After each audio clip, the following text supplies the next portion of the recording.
തൻ്റെ ജീവന് പോലും ഭീഷണിയുണ്ടെന്നറിഞ്ഞിട്ടും ജനങ്ങൾക്കിടയിൽ നിന്നും സൈന്യത്തിന് ആവേശം പകർന്നും അദ്ദേഹം നിലകൊണ്ടു. സുരക്ഷിതമായ ബങ്കറുകളിലേക്ക് മാറാൻ വിസമ്മതിച്ച അദ്ദേഹത്തിൻ്റെ ആത്മവിശ്വാസം ഇറാന്റെ പ്രതിരോധ നിരക്ക് നൽകിയ കരുത്ത് ചെറുതൊന്നുമല്ല.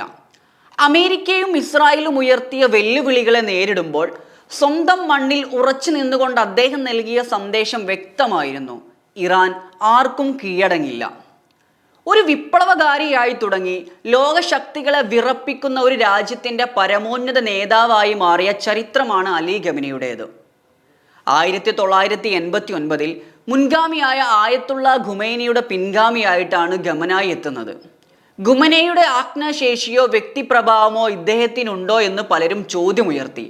എന്നാൽ ആ ധാരണകളെ തിരുത്താൻ അദ്ദേഹത്തിന് അധികകാലം വേണ്ടി വന്നില്ല. കേവലം ഒരു മതനേതാവ് എന്നതിലുപരി പ്രതിസന്ധികളിൽ പതറാത്ത പോരാളിയായിരുന്നു ഖമനായി. പാശ്ചാത്യ ശക്തികൾക്ക് മുന്നിൽ ഇറാന്റെ പരമാധികാരം ഉയർത്തിപ്പിടിക്കുന്നതിൽ അദ്ദേഹം വിട്ടുവീഴ്ചയില്ലാത്ത നിലപാടാണ് സ്വീകരിച്ചത്. ഉപരോധങ്ങൾക്കിടയിലും ഇറാന്റെ ആണവ പദ്ധതികളും സൈനിക ശേഷിയും വർദ്ധിപ്പിക്കാൻ അദ്ദേഹത്തിന്റെ കാഴ്ചപ്പാടുകൾക്ക് സാധിച്ചു. റഷ്യയും ചൈനയുമായുള്ള ബന്ധം ദൃഢമാക്കിയ ഖമനായി അമേരിക്കയ്ക്കെതിരെ ഒരു പ്രതിരോധ കോട്ട തന്നെയാണ് പടുത്തുയർത്തിയത്. ഖമേനിയുടെ യുഗം അവസാനിക്കുമ്പോൾ ഇറാന്റെ നിയന്ത്രണം ആരുടെ കൈകളിലേക്ക് എന്ന ചോദ്യം സജീവമാണ്.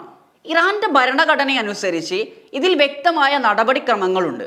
88 മുതിർന്ന മതപണ്ഡിതർ അടങ്ങുന്ന അസംബ്ലി ഓഫ് എക്സ്പേർട്സ് ആണ് അടുത്ത പരമോന്നത നേതാവിനെ തിരഞ്ഞെടുക്കുക. ആ തീരുമാനം വരുന്നതുവരെ ഭരണചക്രം ഒരു പ്രത്യേക സമിതിയുടെയോ പ്രസിഡന്റിന്റെയോ മേൽനോട്ടത്തിലായിരിക്കും. ഇറാൻ എന്ന രാജ്യത്തിന്റെ ചരിത്രത്തെയും വർത്തമാനത്തെയും ഖമനായി എന്ന പേര് മാറ്റി നിർത്തി വായിക്കാൻ സാധ്യമല്ല.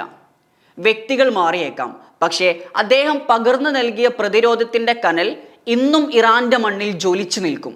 വരാനിരിക്കുന്ന മാറ്റങ്ങൾ എന്തുതന്നെയായാലും മധ്യേഷ്യയുടെ രാഷ്ട്രീയ ഭൂപടത്തിൽ ആ പോരാട്ട വീര്യം ഒരു പാഠമായി അവശേഷിക്കും.